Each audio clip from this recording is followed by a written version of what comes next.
Namaskar and welcome once again to Worldview on Dialogus. I am Vishal Dahiya and today we're going to talk about Operation Sindoor, Payback for Pahalgam.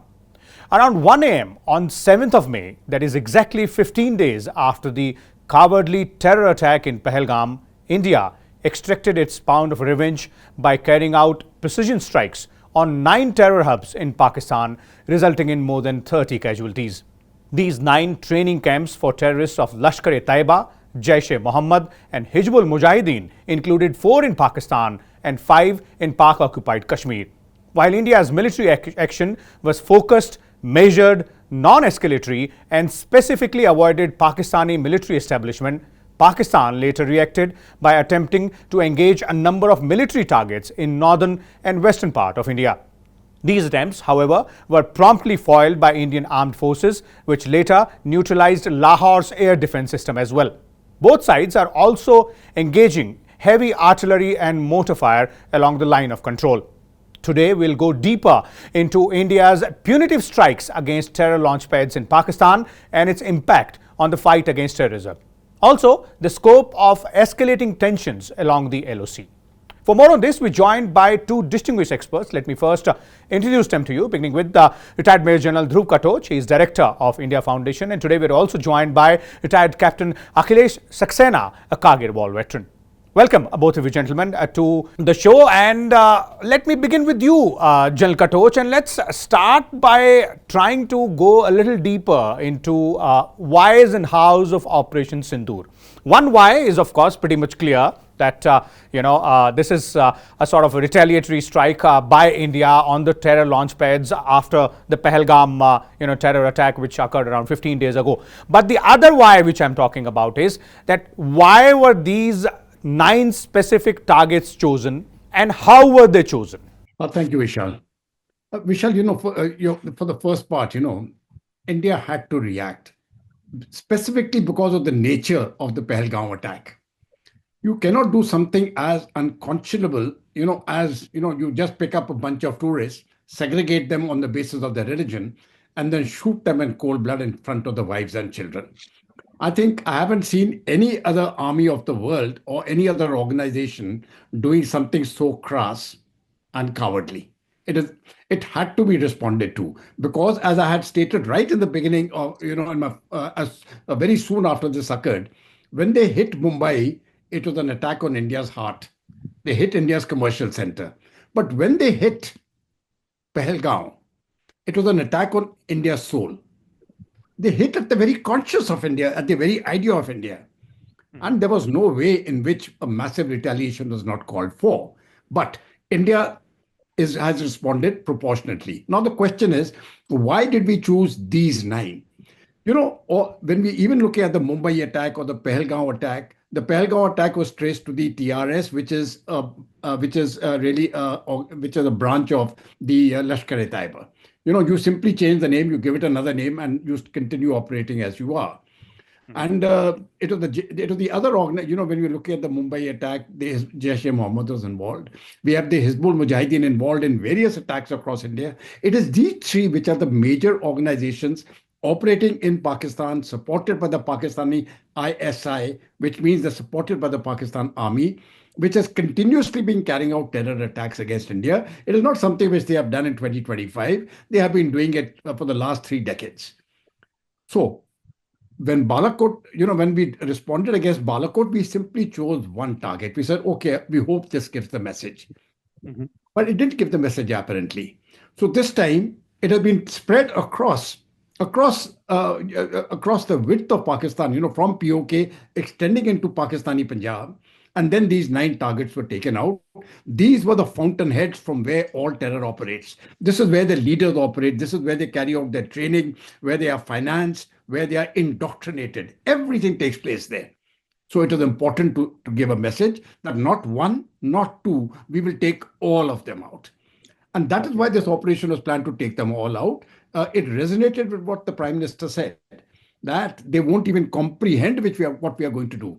So if people are thinking that we are going to hit at 1 or 2 places, and they would protect those places, that they were in for a root shock, especially because this time the hit took place in Pakistani Punjab, which they never expected. Since you mentioned this, General Katoch, the Bahawalpur location is really, really significant because of the fact that over the years it has been undoubtedly proved that there are terrorist training camps in Bahawalpur, staging areas in Bahawalpur, and I remember a story which I read around 22, 23 years back, one from my fraternity, that is Daniel Pearl, if all of us remember him, he also went missing in the lanes and bylanes of Bahawalpur only. Absolutely. So this has been the terror factory, and they operated in safety. The second part of it was, when you look at where their headquarters was located, they had the madrasas there, they had the mosque there, they had living accommodation. The whole jink banks was there. Now, and surrounding it were all residential buildings, to ensure that no attack can take place on that. You see, so they were living in comfort and in safety. Now, that comfort and safety was targeted by a precision strike, and I think it goes to the credit of the armed forces that you could do such a precision strike. Incidentally, it was not simply the armed forces; it was the political authority which gave the decision, the entire administrative structure, including the intelligence agencies and the military, all coordinating together. So it was, in that sense, a whole of India approach, a whole of Okay. government approach, a whole of India approach. Everybody got together. And then the military, the military aspect, the hard power came into play. But that hard power couldn't have come into play without the other elements. So we must Indeed. never underestimate the role of the political will displayed, the entire administrative machinery, especially the intelligence services which went into it, and then, of course, the military getting its act together. So I think symbolically it is very important what has happened, that we have hit at the heart of terror. And we hope now that the pain which has been inflicted on them, that is the pain they have been inflicting on the families of hundreds and thousands of others over the years. They have felt that pain now. And I hope Okay. it acts as a salutary effect and as a deterrent to the rest. Indeed, we'll come to that deterrent part as well in a little bit, General Katoch. But you're right there that this is a result of a well-oiled machinery with every component, playing its part in a very effective manner and playing that significant role, be it the political leaders with their wills to take a decision, or the planners in the in the boardrooms of different organizations, be it intelligence or the armed forces, and of course, last but not the least, the men on the ground from all three armed forces. Now, Captain Saxena, I'd like to bring you in here because you have had the honor and the opportunity to bleed for the nation in Kargil and then faced the enemy whom we are talking about here, that is Pakistan. There doesn't seem to be any difference now between the state and the non-state actors over the course of several years, several decades. We've seen that. Though there have been efforts to try and distinguish or put that line between the Pakistani state actors and non-state actors, but if you look at the visuals of the funeral procession from those killed in India's precision strike on 7th May, it is pretty much clear that the leaders of terrorist organizations like Lashkar-e-Taiba, Jaish-e-Mohammed, and the senior members of the Pakistani military establishment, Pakistani government, all standing in the same line out there. It's first about the character of two nations. I will just start from there, because if you see where India has choose to get into the fields of technology, so many other things, biology, and then make a mark. But in the same way, in fact, unfortunately, Pakistan choose to be a terror factory for the entire world, right? They are terror factory. And second thing is conspiracy and deceiving. So starting from Kargil war, wherever India thought, okay, we will take a step for peace, what we realized, we were stepped back. You remember that in Kargil, they even refused to recognize and take the bodies of their own soldiers. So if a country can go up to that extent that you do not even recognize your own soldiers, and look at the ethos and value system of armed forces, they still given them the befitting last right being a soldier, right? So that's the basic fundamental ethos and value system. There's a difference. Now second, they always thought that India will always talk about peace. There are so many differences, and they were always taking advantage. We were always take a step, peace and negotiation, always there was a step back. Now then we start taking a step. We did the surgical strike. We thought that will be a message enough for them. It was not. Then Pulwama happened. We did the Balakot strike. Then also we did the Balakot strike. We thought it's a message enough that we will hit, but still it was not a message, because they totally believed they used terror as a weapon. So now, if I see a very fundamental shift, and this entire thing was just one part of the entire thing, it's a multi-pronged approach.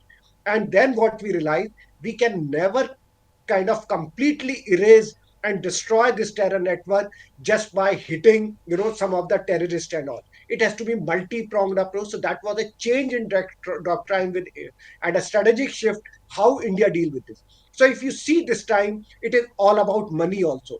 How do you ensure that your terror network continue? You need a money for that. So if you Mm-hmm. really see, India has taken some very good step. One, ensuring, like, a Pakistan is a food deficient nation, right? So they are just hitting by closing all the imports, which was going through indirect way. It was closed, but it was going through Dubai. Now that has been stopped, right? So you will feel the pain. Indus Water Treaty, it was not stopped, but now we thought this is the time that they have to pay. Second, going up to the International Monetary Agency, IMF and World Bank, ensuring they do not get the loan, get them into the grey list, and by grey list, get them into the blacklist. Because Pakistan has got very few foreign reserves, as we all know. They hardly have Mm-hmm. got 15 billion of foreign reserves available, where compared to India of 682 foreign reserves. So if we can hit them on the stomach and dry up the terror funding, then we can excuse them. So that was the one part which was all non-kinetic action, just to ensure. And then in our strategy comes, because this was important. This was not only about striking them. This was about, the anger which was felt by 140 crores of Indian. It was like, all those women's whose husbands were shot. So everyone, including me, you, I'm sure you will associate with my feeling. We were Mm-hmm. feeling if we have lost someone from my family.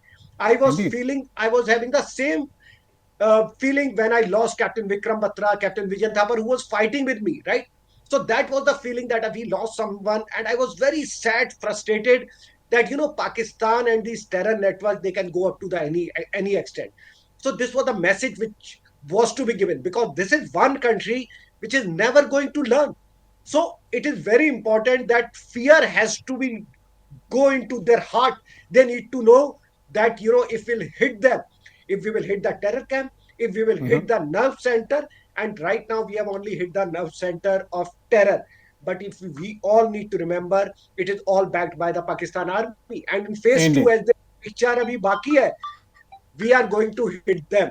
The next part of the India Pakistan army, which will ensure that we completely erase this, long pending problem once for all. Let me take this point, take this thought to General Katoch there, because General Katoch, towards the end of your first response, you're talking about the importance of deterrence and, punitive strikes like the one carried out on 7th of May, Operation Sindoor, obviously classify as a very important, punitive strike. But as Captain Saxena is pointing out,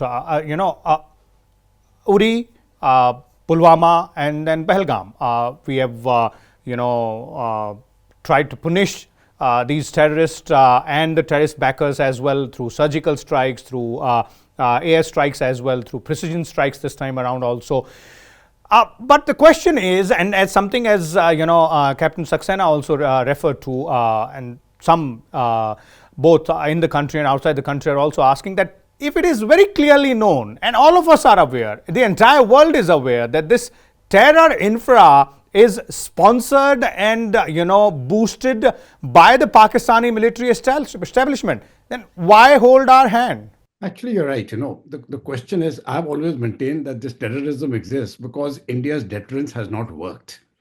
Everybody, people say, how have you allowed the terrorists to come in? Come on, the terrorists will always come in. At some point or the other, there'll be some, 20 attempts made, one gets through.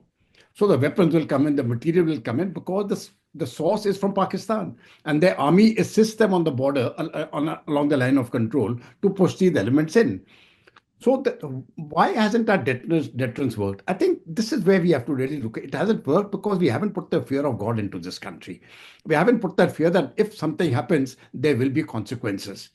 I think now, even with Balakot, that fear didn't come in.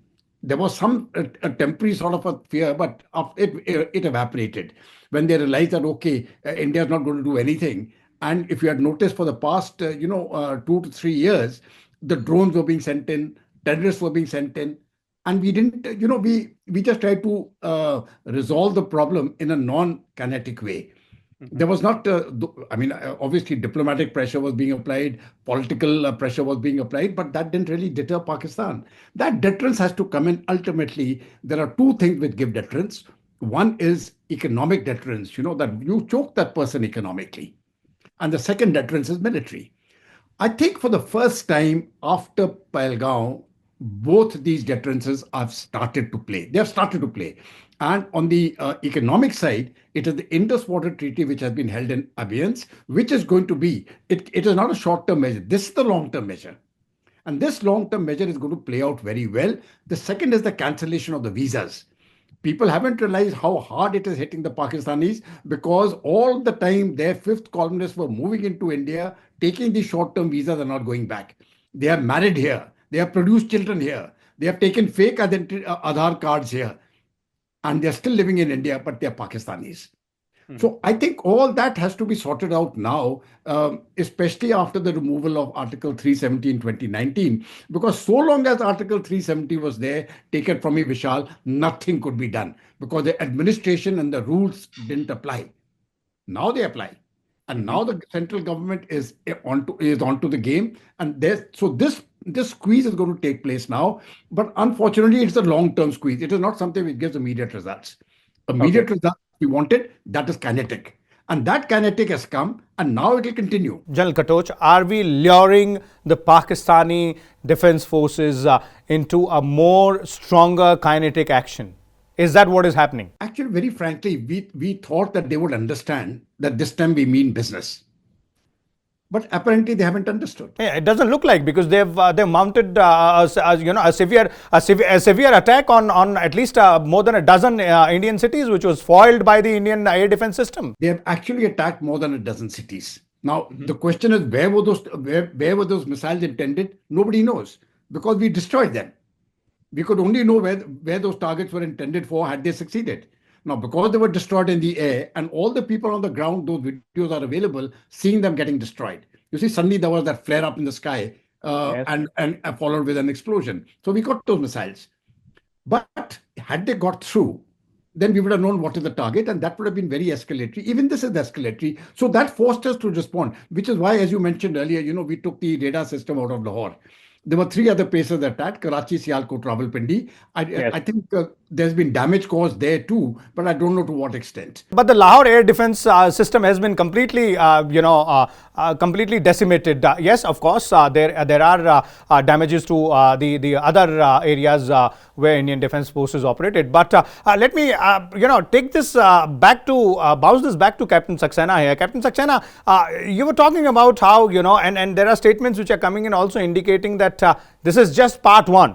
So when we are talking about part two, are we waiting, patiently for Pakistan to create a situation or to make any mistake which gives us the opportunity to further escalate the kinetic action which we have already initiated at 1 a.m. on 7th of May? So I see it in this way.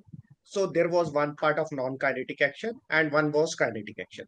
Your non-kinetic action are very long-term in nature, right? If you see Indus Water Treaty, obviously you cannot stop the water in one day, right? It will take the time by the time you divert. You are getting squeezed on the loans and all. That's also long-term and consistent strategy. Also ensuring that, keep the LOC hot so that, Pakistan army is deployed and their foreign reserves are being depleted. Third is, giving all the support to BLA and TTK because they are the one. If we equip them, there is enough to kind of keep the Pakistani army engaged and ensure that they do not divert their attention. So they are all, if you see, even the import part. So these are all long-term action which will continue, right? And this kinetic strike was one way to give them a message that if you mess with us, we will not leave you. We will come after you, even if you are in POK, you go to any part, or even you go to outside, right? So that's a more symbolic message. Also, one strike will not end the terror in one day. And as Sir rightly say, Pakistan army will try to build it up. And that's what in my other interview, I was telling them, even if you kill this few terrorists, it does not matter because Pakistan is a terror factory. They will keep sending more terrorists. So you have to hit them at the nerve center, dry up their financial funding. So in my view, we thought, okay, message is being given, and then your non-kinetic, long-term, permanent action will continue. However, you do not know what will be the response of the Pakistan, right? It's a rogue nation, it's a failed nation, and we say vinash kale vipreet buddhi. So they can do anything, right? That's why we just ensured that we take right action. In case Pakistan escalate, then we are in condition to move to our next phase, where we are saying we will start hitting the army installation also, but that will be within our rights because here the first move was made by Pakistan and not us. Okay, okay, General Katoch, let's look at the overall larger, bigger picture here, because it's just not kinetic action, as both of you gentlemen are pointing out. The non-kinetic action, that is the other aspects of it, the terror funding aspect, the economic aspect of the ruling class of Pakistan, specifically within the Pakistani army establishment. Now, if we look at the larger picture, what I want to understand from you is that how do you analyze the international response, in the past 48 hours to 72 hours, vis-a-vis India's precision strike on terror launchpads in Pakistan and PoK, and the resulting situation? Herein, of course, there are some very encouraging comments coming in from big powers, big countries like United States or United Kingdom, and several other Indian allies as well, members of United Nations Security Council also. But statements from countries like Turkey, I was going through a statement which came in from a Turkish MP who termed India's precision strike against terror launchpads in Pakistan as an affront and as an attack on Turkey itself. Yeah, Vishal, I read that statement also and I felt quite amused. I thought Pakistan should be horrified by that statement. Because what Turkey was saying is Pakistan is really is a vessel state of Turkey. You see, the way President Trump called Turkey, called Canada the 51st, Turkey is actually trying to say that Pakistan is a subordinate of Turkey, and or a vessel state. They've declared Pakistan as a vessel state. As a vessel state, and if Pakistan is hurt, the target is actually Turkey. Now, what could be more insulting to the Pakistanis than a statement like that? But anyway, that is for them to sort out. You see, in the event of the escalation going further, there are two countries which will continue to support Pakistan. One is China, and the second is Turkey. But this support will be confined by, when we are looking at China, China is too smart a country to get involved in somebody else's war. They will not enter the fight, but they will do everything they can to give administrative and logistic support, in terms of weapons, materials, ammunition, and other spares, etc., to Pakistan. That they will do. And they may even give them intelligence support. They've got those satellites in the sky and all that. But they won't go beyond that. They won't physically commit their armed forces to a battle against India to help out the Pakistanis. That is not the Chinese nature. They have never done it earlier, and they won't do it now. They've got enough problems of their own. Turkey doesn't have the resources to send troops here to help Pakistan. That is one.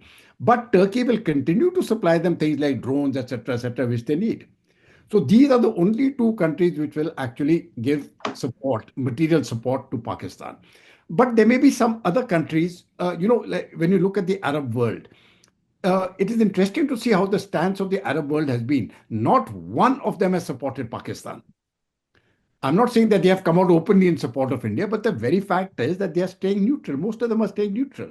They don't want to get involved in this fight. They are going to stay away from it.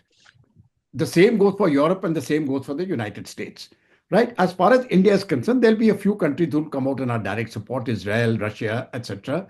Americans will try to maintain a neutral stance for the simple reason they still need Pakistan.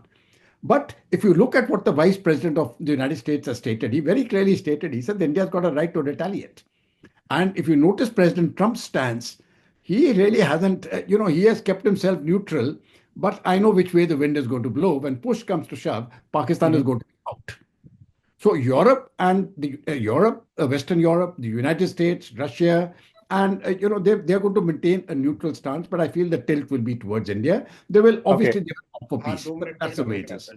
This one country, General Katoch, one nation, which I'm really interested in, and which might be really important and significant if things escalate further between India and Pakistan in terms of the kinetic action which we are talking about.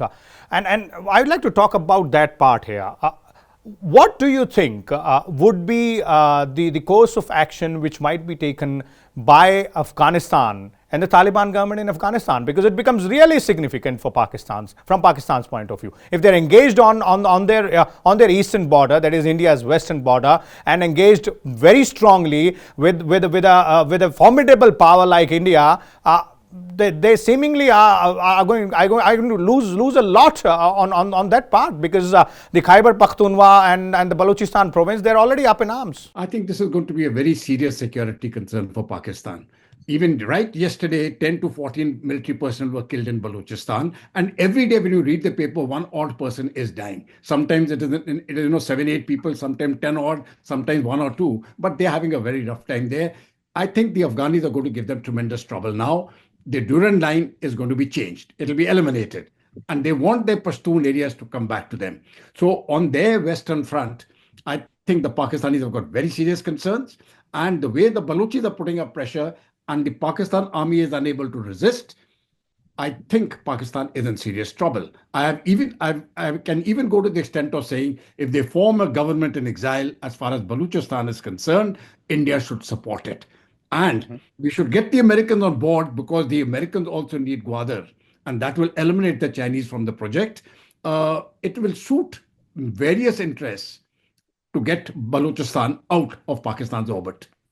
Okay, that seemingly is the next big question there, and the next big thing which might be happening if things go further south as far as the ongoing tensions are concerned. Captain Saxena, your concluding comments on this larger picture, which me and General Katoch were having a chit chat on in terms of how things might move from here onwards. Of course, India's response now in kinetic terms will depend upon what Pakistan does, and we are responding in kind to each and every action of the Pakistani army. But in the larger sense, when we are looking at the indications coming in from other countries, other nations, and again, specifically, I'm talking about Afghanistan, because that is one area, the actions from key players in that region might define the direction of this ongoing conflict. Yeah, definitely. And I think Afghanistan is definitely looking for this opportunity, right? And within internally also,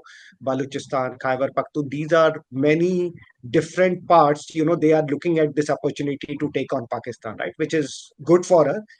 In terms of how situation is going to move, I think Pakistan is not in condition actually to fight this conventional war, not in terms of their resources and also in terms of financial, because they does not have the kind of thing. But we will see this retaliation from the Pakistan, because we understand this is one state and army has to save their face, so they will do something like yesterday night whatever they give. So India need to ensure that our response is measured, but yes, it is always given and little more. So if they do 100%, do 200%, just to ensure that that message is going right now.